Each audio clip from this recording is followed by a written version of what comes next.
Welcome back, everyone. Ivan always likes to test me, but that's all right. I like a good challenge. If you know me, you know. Yeah, yes. Well, welcome back, everyone, to Good Morning Wilmington. We're really excited to introduce our first guest, is Chris Burkhard with The Placers. He's also an author to talk about his book, which we are very intrigued to learn more about, called Opposite the Crowd. Welcome, Chris. Welcome. Oh, you pulled that. I got to get you live on air. I think you nailed it. Yeah, I did? Okay, good. I got to give it to her. They always say I work well under pressure. Yeah, right. You got that. But Chris, tell us, before we dive into the book and talking about Placers, tell us a little bit about yourself. I'm a fourth generation Delaware entrepreneur. Okay. My great grandmom had a grocery store downtown. There was Burkhard hardware right around the corner. Okay. And I'm lucky to be fourth generation, second generation in the staffing business. Placers has been around over 50 years. We added it up once. We think we've helped over 100,000 Delawareans navigate their job search, get a job, coach them, help them with their resume. It's kind of a neat story and a family legacy. And your dad started that, correct? He started business in 1971. Wow. Yes. That's legacy. That is legacy, and continuing that legacy, too. I guess the famous question we always ask our Delawareans, what high school did you go to? Right. Well, I was a St. Mark's boy. St. Mark's, okay. Yes, but I was also an Ellesmere guy, so I remember the roller rink well. Okay. Everything I know about life, I think I learned at that roller Yeah, rink. you're going to learn it there. Absolutely, yes. Well, Wait, I'm sorry. No, that's okay. Did you backward skate? You know, I fell a lot. I tried. Okay, all right. I was just lucky to be up on skates. Okay, all right. I was reading your story on the website, and it was really inspiring to just read the story behind the purpose of the organization, how your dad started it over 50 years ago, and how you continued on with his legacy, but also making it your own and making it more modernized. Yes. So could you before we go into modernizing Placers, let's talk about what is it first? Sure. We're a staffing firm. So I think what's interesting about today's world that we don't think about is almost 50% of all jobs are freelance, gig, temporary, outsourced. So we don't go work for one company anymore, start in the mailroom and work for 30 years and stay there. We're going to have lots of different jobs, 7 or 8 different jobs. So I find that Placers is really at that intersection, because I still think that is a lot of work for the average employee, the average worker, to navigate that change. Although we all experienced it coming through the pandemic today, right? There's just different workforce and workplace issues. And if the workforce has those challenges, you can expect that businesses have those challenges. They're trying to figure out how to navigate all that. And what I always think is very interesting is we're really outliving company brands today. So we're going to have careers for 60 years, not 40 years. You know, we're going to take breaks to care for family, and we're going to take little mini retirements for a year, and then we're going to get back at work. So the world of work is very different, and Placers is kind of in the middle of all that. Interesting. So with Placers, here come you becoming an author. How did that come about?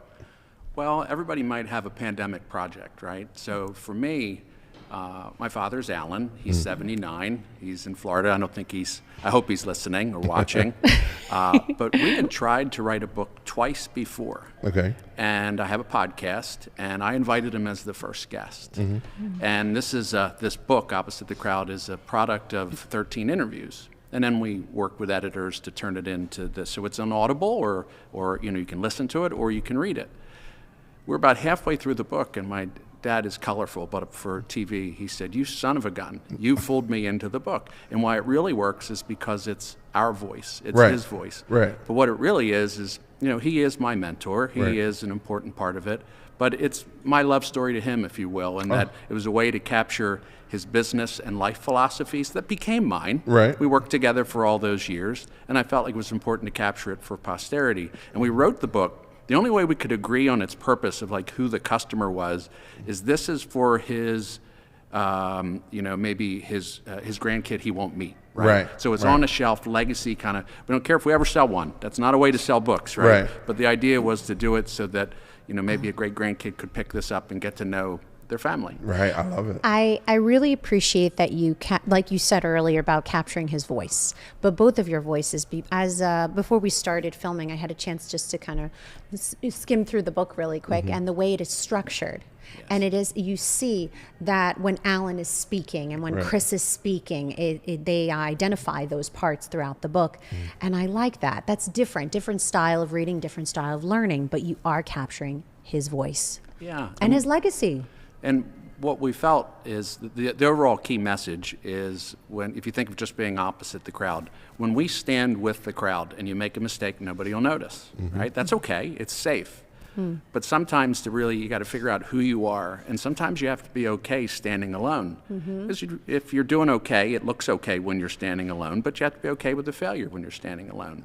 But most people don't really know themselves. They live two lives. Monday through Friday, they go to a job. On the weekend, they think about the life they want, but by Sunday night, they're back at it again, right? They've got to start all over again. So this is about maybe helping people spend time on themselves to have the life they say they want. Wow. Is this your first book? It is my first book. Yeah. How's it feel?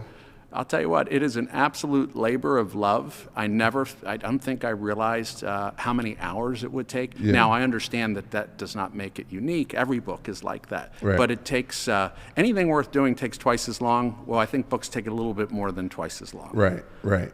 I love it. I love it. May I? Absolutely, yes. So opposite, these are for you. Opposite thank the you. crowd. Tell us the purpose of the title and why did you select the title? Sure. Well, the main thing is it's really easy to blend in, right?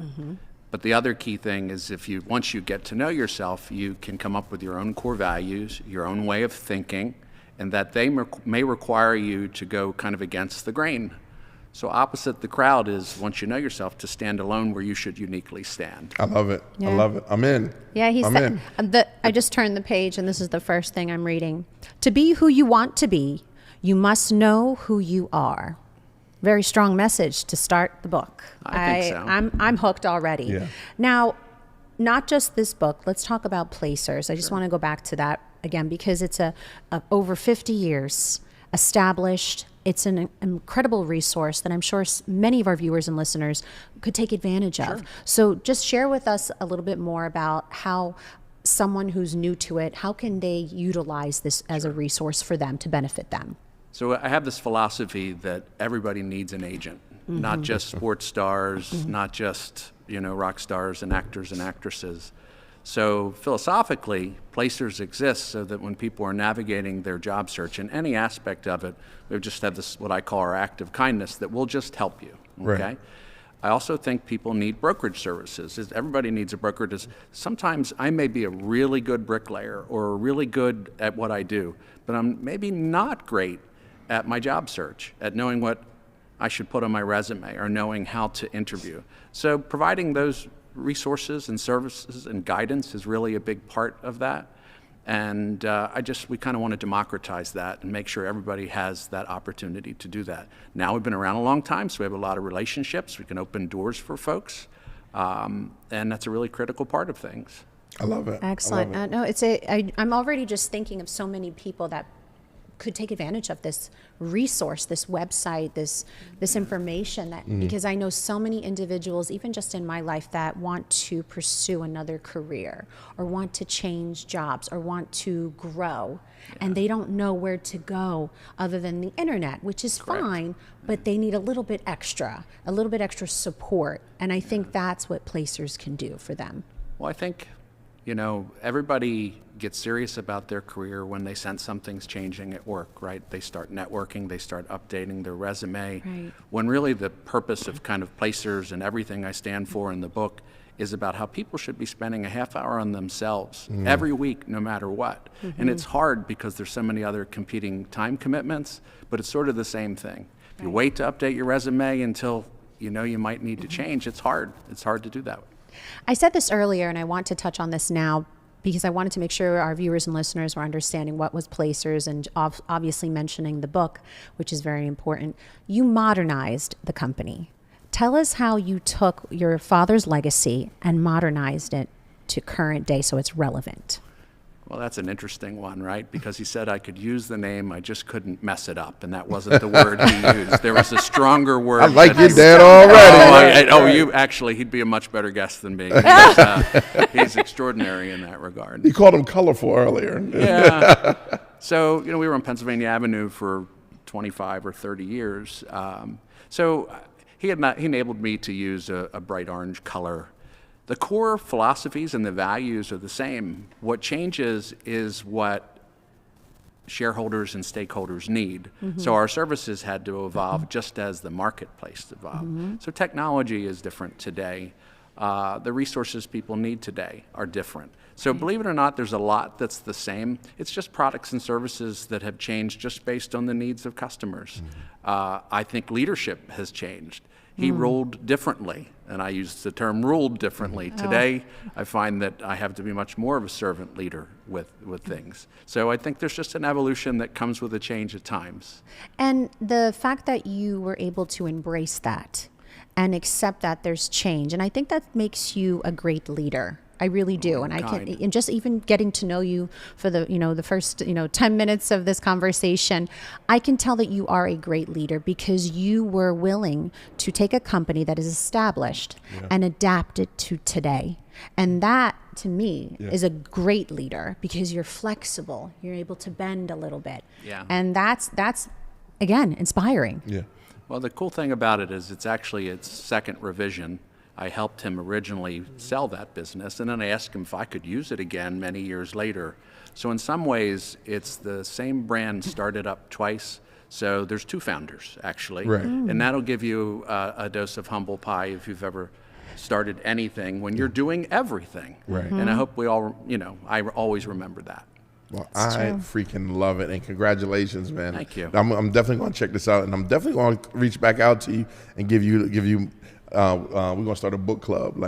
That's a great idea. Oh, that is a great idea. I'd and love let you know that. how this is, because I can't wait to dig down into So it. if I might, there's a lot there.